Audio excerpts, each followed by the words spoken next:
सभी को प्रणाम। डे 11 हमारी भावी पीढ़ी और उसका नवनिर्माण के स्वाध्याय के अंतर्गत आज का टाइटल है गर्भवती स्त्री की सावधानियां। माता बनना गौरव की बात है, परंतु श्रेष्ठ संतान की माता बनना सौभाग्य की बात है। सात्विक माता पिता की संतानें जिनका लालन पालन उचित रीति से होता है, उन्हीं से माता पिता सुख उठाते हैं और संसार का भी कुछ हित साधन होता है।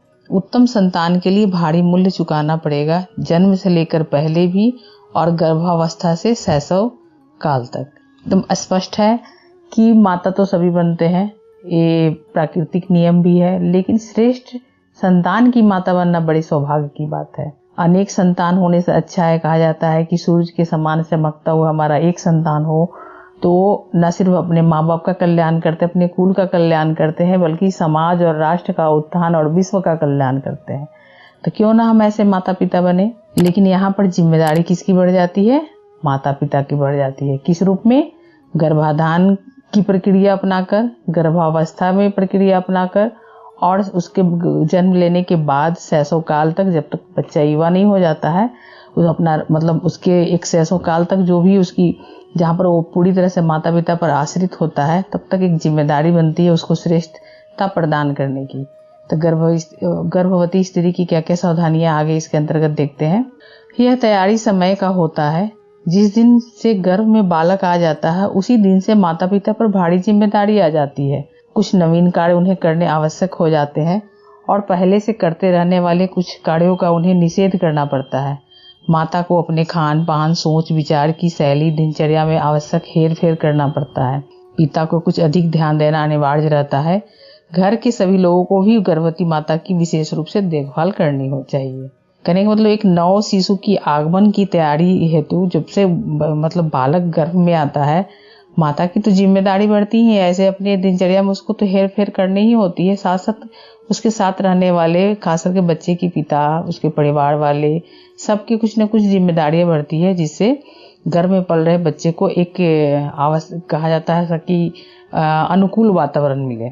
आयुर्वेद का श्लोक है, उपचार प्रिय हितर्भर्तता भृत्यश्च गर्भधृक नवनीतधित क्षीरे सदा चैन मुपाचरित। गर्भवती स्त्री के साथ पति और भृत्य आदि को का प्रिय और हित उपचार गर्भ को स्थिर रखने में और पुष्ट करने में हितकारी होता है।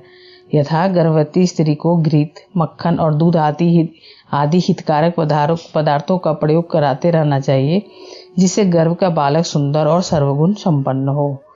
इसके पहले भी हम लोगों ने स्वाध्याय में पढ़ा था कि दूध, पौष्टिक आहार, ये सब भी माता को लेना जरूरी होता है, क्योंकि माता के ही खान पान से बच्चे तक उसके रस पहुंचते हैं। तो माता जैसी आहार लेगी वैसे बच्चे हुष्ट पुष्ट होते हैं। इसमें धृत है, मक्खन है, पौष्टिक आहार है। इसमें कहीं न कहीं परिवार वालों को, उनके जो भी रिश्तेदार है, आसपास रहने वाले हैं, उन लोगों की जिम्मेदारी बनती है कि उसे प्रिय हित उपचार गर्भ रखने के लिए उसको अच्छे से आहार और उसके साथ अच्छे व्यवहार करें।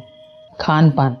उपयुक्त श्लोक के अनुसार गर्भस्थ बालक में 3 विशेषताएं उत्पन्न करने के लिए उसके खान पान पर सर्वप्रथम ध्यान देना पड़ेगा। ये 3 विशेषताएं हैं: संतान का सुंदर होना, पुष्ट अर्थात स्वस्थ होना और तीसरा सर्वगुण संपन्न होना। शायद प्रत्येक माता पिता अपनी संतान में ये 3 विशेषताएं पैदा करना चाहेंगे। कौन अभागा होगा जो ना चाहेगा, परंतु इच्छा मात्र से काम चलने वाला नहीं है। जब इच्छा के साथ प्रयत्न को जोड़ा जाएगा तभी फल मिलेगा, अतः उपाय भी करना चाहिए। बात है कि मुंगेरी लाल के हसीन सपने तो सब लोग देखते हैं, हम लोग सब दीवा स्वप्न देखते हैं, लेकिन इच्छा करने से या स्वप्न देखने से तो नहीं होता है। उसके साथ प्रयास को जोड़ना होता है और अच्छे काम में जो प्रयास करते हैं उनकी भगवान भी सहायता करते हैं। गर्भवती स्त्री को घी, मक्खन, दूध, फल, शाक आदि सुपाच्य बलवर्धक वस्तुओं का सेवन अधिकाधिक करना चाहिए। गरीब लोगों को भी यथासंभव अपनी सामर्थ्य अनुसार इस संबंध में अधिकाधिक प्रयत्न करना चाहिए। परिवार के लोगों को विशेष रूप से गर्भवती स्त्री के लिए घी, दूध की व्यवस्था कर देनी चाहिए। स्त्रियां वैसे तो स्वभाव से संकोची होती हैं, फिर त्यागी मनोवृत्ति की होती ही हैं।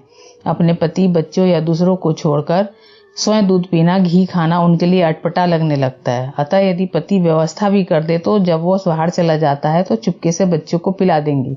समय से सोया पिएंगी, इसलिए पति को या बड़ों को इस पर ध्यान देना चाहिए। प्रारंभ में थोड़े दिनों तक अपने सामने उनको घी दूध का सेवन कराना चाहिए ताकि उनका संकोच मिट जाए, आदत पड़ जाए। घर के सब लोग तथा पति को गर्भवती स्त्री के मन में ये विश्वास जमा देना चाहिए कि यह विशेषता उसे अपने लिए नहीं वरन बच्चे के लिए करनी पड़ रही है। यदि ऐसा न करेगी तो बच्चा हृष्ट-पुष्ट न होगा।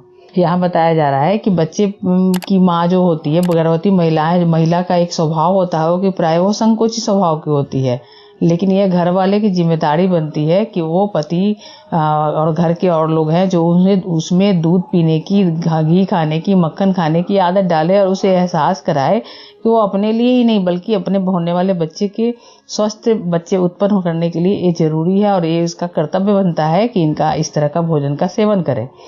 गर्भवती को हल्का सुपाच्य और भूख से कम भोजन करना चाहिए। ठूस ठूस कर खाना किसी भी दृष्टि से अच्छा नहीं होता। गर्भ के दिनों में स्त्रियों की तबीयत आमतौर पर अच्छी नहीं रहती। जी मिचलाना, दिल घबराना, बदन टूटना, सिर चकराना, ये शिकायतें उन्हें इन दिनों में आमतौर पर रहती है। मुंह का स्वाद भी बहुत बिगड़ जाता है। जीभ अजीब अजीब चीजें जैसे कोयला और मिट्टी आदि खाने को मांगती है। ये सब बातें अस्वस्थता के लक्षण है और शास्त्र निर्देश भी है कि ये सब चीजें नहीं लेना चाहिए। गर्भ यहाँ पर स्पष्ट है। ये सब जो भी बातें हम यहाँ कर रहे हैं तो अगर देखा जाए तो ये सब बिल्कुल प्रैक्टिकल बातें यहाँ गुरुदेव कर रहे हैं और आमतौर पर ऐसा होता भी है और हम लोग देखते भी है, जीवन जीते भी हैं और ऐसी व्यवस्था देखते भी हैं। लेकिन ये सब स्वास्थ्य के लिए सही नहीं होता है। इसलिए हल्के और सुपाच्य भोजन करने की, भूख से कम खाने की बात सामान्य लोगों पर जब ये लागू होती है तो वो तो गर्भवती महिला ही होती है। तो यहाँ पर वही बताया जा रहा है। शास्त्र का निर्देश क्या है?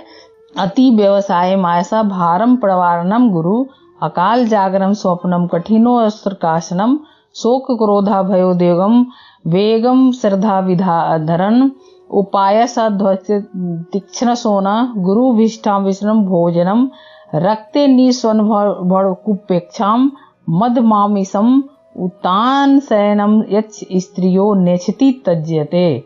गर्भवती स्त्री को मैथुन, अति व्यायाम, अति भार उठाना नहीं चाहिए तथा सीधे लेटकर भारी वस्त्र को ऊपर धारण करना चाहिए। बिना समय जागना, बिना समय सोना, कठिन पदार्थों को खाना, कठिन आसन पर बैठना, पांवों के भार बैठना, बहुत जोर से खांसना, शोक, क्रोध, भय और उद्वेग करने वाले हेतुओं का सेवन करना, मल मूत्र आदि वेगों को रोकना, अपना शुभ इच्छाओं को रोकना, उपवास करना, तीक्ष्ण, उष्ण, भारी और विषमी पदार्थों को भोजन करना त्याग देना चाहिए। यानी कि यहाँ पर बताया जा रहा है कि ना भारी व्यायाम करना चाहिए, नहीं भोजन को इस तरह के जो सुपाच्य न हो नहीं करना चाहिए, क्रोध नहीं करना चाहिए, जोर से नहीं खांसना चाहिए और जो भी हो अपनी शुभ इच्छाओं को रोकना नहीं चाहिए, उपवास करना, ये सब चीज़ों को मतलब यथा संभव ही करना चाहिए। ऐसे ही लाल रंग के कपड़े पहनना, गड्ढे की ओर कुएं की तरफ देखना, मद्य और मांस खाना, उत्तान शयन करना तथा अन्य जिन अनुचित वस्तुओं को वृद्ध स्त्रियां उचित नहीं समझती हो अथवा गर्भवती को जिन वस्तुओं से द्वेष हो उन सबको त्याग देना चाहिए। यानी कि बुजुर्गों की भी बात मानने की यहाँ कही जा रही है कि जो भी हो उसके पीछे कुछ न कुछ कारण होते हैं। तो यहाँ पर गर्भवती स्त्रियों को मानना चाहिए, जो उसके लिए अनुकूल नहीं हो, प्रतिकूल स्थितियां उत्पन्न करती हो, उसे त्याग देना चाहिए। वातलस्य भवे गर्भम कुब्जांध जडमावनम पित्तले खलिते पिंगस्ति पांडु कफातवमीम। वात कारक पदार्थों का गर्भवती अधिक सेवन करे तो उसके गर्भाशय में वायु प्रकोपित होकर गर्भ के बालक को कुबरा, अंधा, जर अथवा वामन बना देती है। ऐसे ही अधिक पित्त कारक आहार विहार से गर्भ का बालक खलवाट अथवा पिंगल वर्ण वाला हो जाता है एवं कफ कारक अधिक आहार विहार से शिवत्र रोगी या पांडु वर्ण वाला बालक उत्पन्न होता है। इस कारण किसी भी दोष को प्रकोपित करने वाले आहार विहार का अति सेवन नहीं करना चाहिए। तो इस तरह गर्भवती स्त्री को इन सब चीज़ों से जो वर्जित है उसका सेवन नहीं करना चाहिए, उसे त्याग देना चाहिए। अपने सुंदर और सुसंपन्न, सर्वगुण संपन्न, स्वस्थ बच्चे के उत्पन्न करने के लिए गर्भवती महिलाओं को ये विशेष सावधानियां बरतने की शास्त्र में भी निर्देश दिए गए हैं, डॉक्टर भी बोलते हैं और हम सब अपने बड़े बुजुर्गों से भी जानते हैं। तो भाइयों बहनों, यदि हम चाहते हैं कि अपनी भावी पीढ़ी का नव निर्माण करें तो उसे हम समग्र रूप से उसका ख्याल रखें, क्योंकि ये हमारा कर्तव्य बनता है क्योंकि ये महाकाल का निमंत्रण है, महाकाल का आमंत्रण है, ये महाकाल की पुकार है, एक संधि की वेला है। ये निर्मित जो भी युवा पीढ़ी होगी, भावी पीढ़ी होगी, यही आगे चल के युग निर्माण के कमान संभालने वाले हैं। तो हम सबकी ये जिम्मेदारी बनती है कि ऐसे युग निर्माणियों को हम क्या करें, सांचे में ढालने का प्रयास करें। क्योंकि युग निर्माण योजना का हम आप समझ रहे हैं, तो हमारा ये कर्तव्य बनता है, ये दायित्व बनता है, ये जिम्मेदारी बनती है।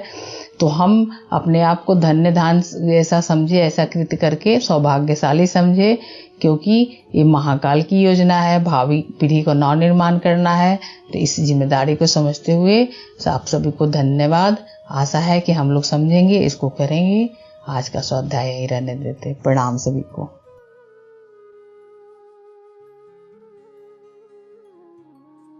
हमारे YouTube चैनल को सब्सक्राइब करें और बेल आइकन को दबाकर ऑल पर क्लिक करें ताकि आने वाले सभी वीडियोस की नोटिफिकेशन आपको मिलती रहे।